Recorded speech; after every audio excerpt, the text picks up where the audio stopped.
The Roman Empire, famed for its achievements, also devised terrifying punishments to maintain control. Among the most brutal was damnation to the beasts.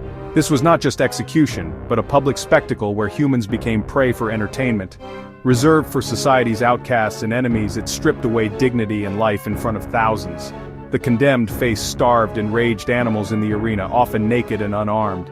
The purpose was clear: eliminate threats and thrill the masses, sending a bloody warning to all. The Colosseum and other amphitheaters became theaters of power, where death was a public drama. The crowd's roar mingled with the beasts, making terror a communal experience.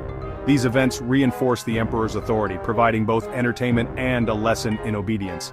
Exotic animals, lions, bears, tigers, symbolized Rome's reach and dominance over nature. By pitting man against beast, Rome staged a primal drama of civilization's power, became a staple of the Roman games, a chilling tool of social control. In the sands of the arena, civilization revealed its most savage face.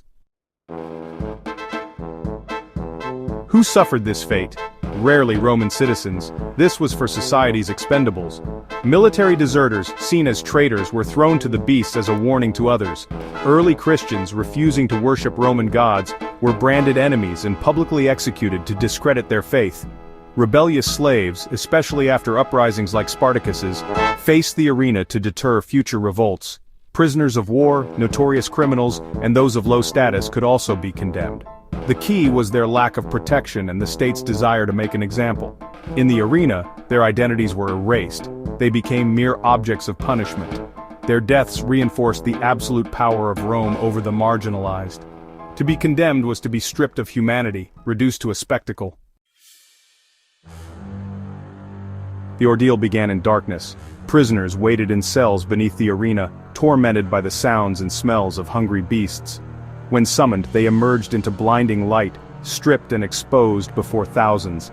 Sometimes tied to stakes, sometimes given useless weapons, their vulnerability was the main attraction. The gates opened, lions, tigers, and bears, starved and agitated, entered the arena.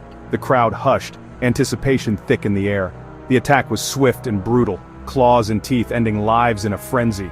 Some victims were crucified first, then mauled alive, layering cruelty upon cruelty. The arena's sand ran red, a testament to Rome's power and the spectacle of death. For the condemned, there was no dignity, only terror and pain, consumed by the crowd. The ritual was designed to break spirit and body, leaving a lasting message of fear.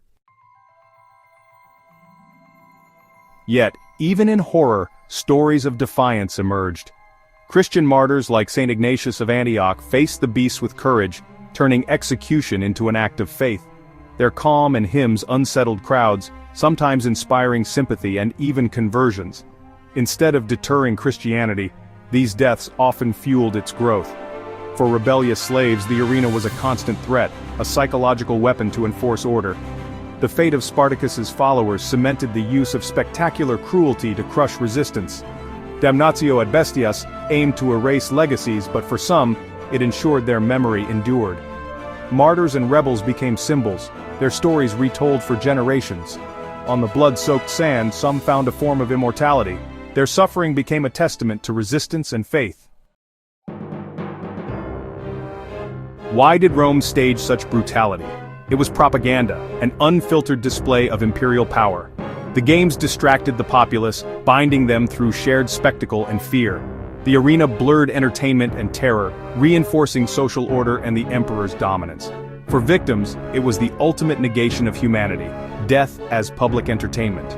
Yet some reclaimed meaning, transforming suffering into spiritual or symbolic victory. Damnatio ad Bestias exposes the dark heart of Roman civilization, cruelty institutionalized as theater. The Colosseum stands as a silent witness to a time when justice was a spectacle. It reminds us that empires are built not just on law and stone but on fear and blood.